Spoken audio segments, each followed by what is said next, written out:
कोई कहा है कि बाबा नीके में होत ना, बाबा कोई नीके में हो नहीं पाओ। बाबा बनने के लिए बड़ी दुर्दशा खराब होत तब बाबा बन पाओ।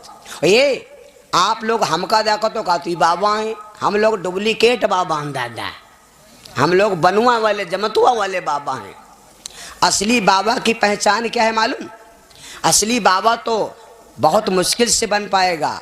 ये लोकल वाले बाबा तो लगा सिंदूर तनी देर में बाबा साबा बन के लाल कपड़ा पहना 2 दिन में बाबा बन ले। बाबा बनना कोई आसान है ना। बाबा बनने में 10-20 साल में कोई बाबा नहीं बन सकता है। ओरिजिनल वाला बाबा 10-20 साल में कोई नहीं बन सकता भाई। जब तुम जन्म ले हो तो लगभग 15-20 साल, तो 15-20 साल तो बड़े हो तुम लागा। जब बिहाव भा तो तुम लड़का भवा तो लड़का जवान भा, लड़का बिहाव करो। जब लड़का के बहुरिया तुम्हारे बहुरिया होए, जब बहुरिया के लड़का होए वो लड़का 3 साल का होए, तब तुम दुआरे बैठो। जब पुआता आवे दुआरे से ने घर से निकले अब कहा बाबा चाय पियो, तब तुम जान जाओ ओरिजिनल वाले बाबा बनन। ये 10-20 साल में बाबा होती हो। 20 साल में लड़का पैदा कर लिया हो, 20 साल में ना तुम लड़का पैदा हो पे ना बहुरिया आए पे घर में। 20 साल में कुछ नहीं, यू 50-60 साल के बाद काम हो, जब पेंशन वाले हो जाए तब जाए बहुरिया बन पाओ, है ना।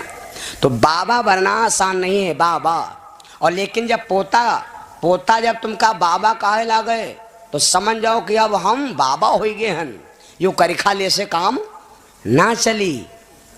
पोता संकेत कर रहा है कि हम तुम्हारे पोता बन के आएगा ना है, अब तो तीर्थ यात्रा घूमो जाए। अब कहे मारे कुत्तन तना फिरते आओ। बाबा का वो पोता तुमको शिक्षा दे रहा है लेकिन तुम खुद ही बिंधे हो हैं? तो भगवान कृष्ण ने नंद को बाबा क्यों कहा? बाबा नंद और यशोदा मैया ये पहले जन्म में कौन थे, और नंद और यशोदा ने पहले जन्म में कौन सा पुण्य कमाया था, कौन सा धर्म किया था, ये कथा आप लोग सुने। नंद और यशोदा के जन्म की चर्चा। 3 भक्तियां हैं। पहली भक्ति है सेवा, दूसरी भक्ति है श्रद्धा और तीसरी भक्ति है प्रेम। तीनों भक्ति के द्वारा भगवान मिले हैं। किसको मिले, कहाँ मिले, कैसे मिले, ये आप लोग सुनेंगे। सेवा में दम है। सेवा के द्वारा भगवान को तुम पा सकते हो। सेवा लेकिन करो निष्काम भाव से। कोई व्यक्ति तुम्हारे दरवाजे पर आ गया, चाह बनी है, तो अगर उसका भाग ना होता तो आया ना होता, तो आया है तो थोड़ी चाय उसको भी दे दो तो तुम्हारी सेवा हो गई है। कुछ लोग ऐसे चाय दे देते हैं और कुछ लोग जैसे बढ़िया चीज खा रहे हैं, पहले कोई आएगा तो धरिया फलाना वो मांग ली है ना, ये चीज बेकार है। तो वहां सेवा भक्ति की कथा सुना दे। ये नंद बाबा और यशोदा पहले जन्म के कौन थे, सुनो भैया आरवी कैसेट के माध्यम से। एक गांव था जो नंद बाबा और यशोदा हैं, इनके पहले जन्म की कथा। ये पहले जन्म में कौन थे? अरे सुंदर नगरता सुतहाई, अरे सुंदर नगरता सुतहाई, और तोड़ धराता में दुई भिजराई।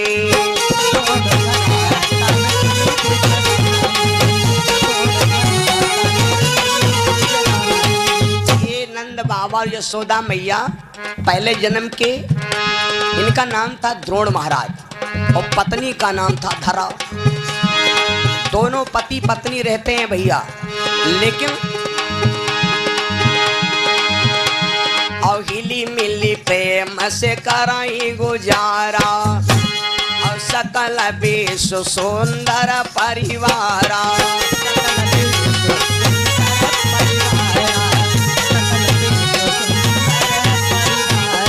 पति पत्नी रहते हैं आनंद के साथ, आनंद के साथ रहते हैं। बहुत दिन हो गए, लेकिन भैया आप लोग जानत हो संसार में भगवान ने सब सुख दिया है तो एक दुख देता है। क्या है पंडित जी के घर में? संसार में हर व्यक्ति दुखी है। कोई दुखी संतान से कोई संतान को, कोई दुखी संतान से कोई संतान को,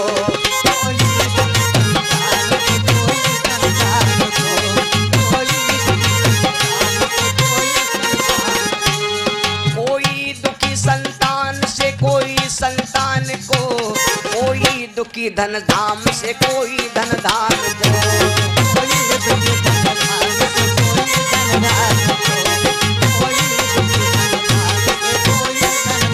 संसार में हर व्यक्ति दुखी है। ये द्रोण और धरा के कोई संतान नहीं है, इनको इस चीज का दुख है। ए भैया, एक दिन पत्नी धरा अपने पति से बोली, स्वामी एक बात बताओ, संसार में हमको बालक सबको भगवान ने सब कुछ दिया, लेकिन हमारे कोई संतान नहीं। द्रोण ने कहा, देवी चिंता ना करो, मैं जाकर के संतों से पूछूंगा, क्योंकि संसार में संतों के पास वो शक्ति है जो हमको घटना और अनघटना के विषय में बताएंगे। द्रोण महाराज संतों के पास गए। संतों ने कहा, द्रोण जी एक काम करो, आप दूसरों की सेवा करो, तब तुम्हारे ऊपर का जो आभास है ये हट जाएगा, पाप मिट जाएगा।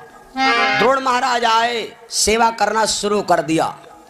सेवा शुरू कर दिया। मेरे बंधु, इतने बड़े सेवार्थ थे, इतने बड़े सज्जन हो गए कि इनके द्वारे पर जो संत सन्यासी आता है भूखे नहीं सोने देते, सेवा करते। नियम इतना बन गया,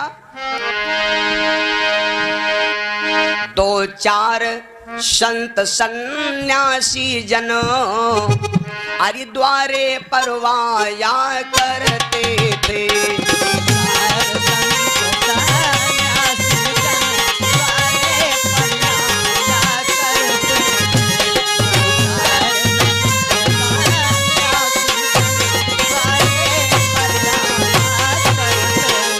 पंडित जी का नियम है, 2-4 संत सन्यासी जनो द्वारे परवाया करते थे। सबको भोजन करवा करके, सबको भोजन करवा करके फिर बचे बाद में खाते थे।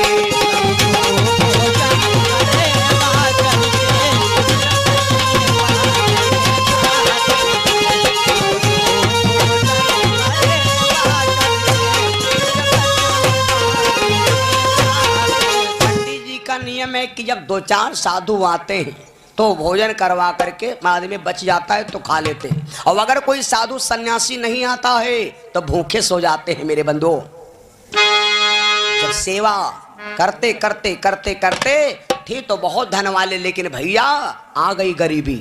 और एक बात बता दें, गरीबी करते हैं भक्तिन के गरीबन भक्ति करते हैं गरीबन के लड़का, अमीरों के नहीं। और कमल खिलता है कीचड़ में, संगमरमर पे नहीं। आइए भाई बहनों, हम सब आप आनंद के साथ प्रभु की थोड़ी चर्चा सुनेंगे। बड़े प्रभु के पावन चरित्र में आनंद है भैया। कल रात्रि में आप आज कथा सुनेंगे सिर्फ एक अक्षर की। आज कथा होगी सिर्फ एक शब्द की, और इस शब्द को अगर आप लोगों ने अपना लिया तो मैं वादा सहित कहता हूं कि भगवान तुम्हारे घर में आकर के दर्शन चल कर के देखें। लोग कहते हैं कि कभी प्यासा पानी के पास जाता है लेकिन पानी कभी नहीं आता है। लेकिन कथा अगर भैया सुशील भैया हमारे पुष्पहार भैया ने भेंट किया, भैया ने इतना भयंकर कार्यक्रम का आयोजन किया, भगवान से कामना।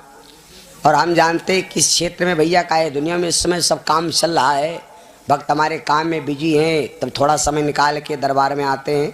21 रुपया बाबूलाल भैया माल से, 21 रुपया लवकुश भैया सिंहपुर से, 51 रुपया प्यारे लाल भैंसी से, 21 रुपया ये हमारे भैया जमनेश भैया हमारे भैंसी से भगवान की चरणों में। तो तमाम चर्चाएं, आज की कथा सिर्फ एक शब्द से है, और ये चरित्र हम अपने जीवन में उतार सकते हैं। आप लोग इतनी कथा ध्यान देंगे और कथा का महत्व समझते रहिए तो कथा का लाभ तुम्हें प्राप्त होगा। देखो, आप पहली बात तो ये है, भगवान श्री कृष्ण मथुरा में जन्म लिया, भगवान कन्हैया मथुरा में जन्म लिया और गोकुल में पाले गए। तो जन्म लिया मथुरा में और गोकुल में क्यों आए? नंद बाबा के भवन में नंद बाबा और यशोदा मैया ने कौन सा धर्म कमाया था, कौन सा पुण्य किया था जो आकर के भगवान इनके बालक बने। और आप लोग इतनी भी सुनिए, अगर बाप बनाया होता तो पापा कहते, मम्मी कहते, लेकिन भगवान कन्हैया नंद जी को बाप नहीं कहा है, कहा है बाबा। क्या कहा है भैया? बाबा। यशोदा जी को आजी नहीं कहा, यशोदा जी को आजी नहीं कहा, सिर्फ पिता नंद जी को बाबा कहा। ये भैया बाबा आदमी नीक्यम नहीं होते,